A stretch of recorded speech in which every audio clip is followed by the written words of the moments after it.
naslov pove vse. Ko vidiš tako na platnu, ko vidiš to vse skupaj sestavljeno, je čisto nekaj drugega. Jaz recimo drugo epizodo, ki je več ali manj ta moja situacija bila, sem jo pogledal po nekih malih izsekih doma in smo vsi jokali, tako da to je največja nagrada za mene osebno.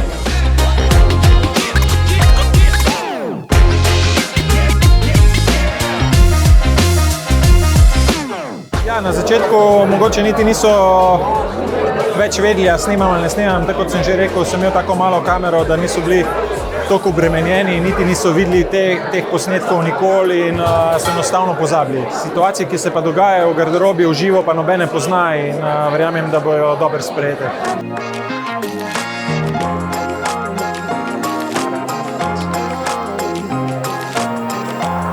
Glavno sporočilo serije je: vztrajajte do konca, vztrajajmo do konca, nikoli ni dovolj, gremo še, tako kot fantje na igrišču. Še več drame, real time občutek, da boš zdaj igralci, zdaj smo bili malo v preteklosti, zdaj gremo pa z njimi.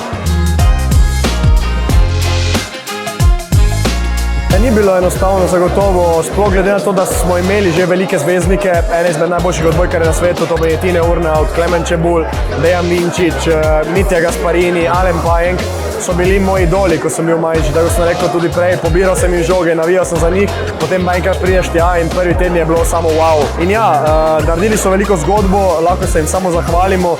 Tudi jaz sem del že neke te in upam, da bo nadaljevanje, tako sem rekel, imamo potencial, imamo mlajše igralce in upam, da se bo samo nadaljevalo.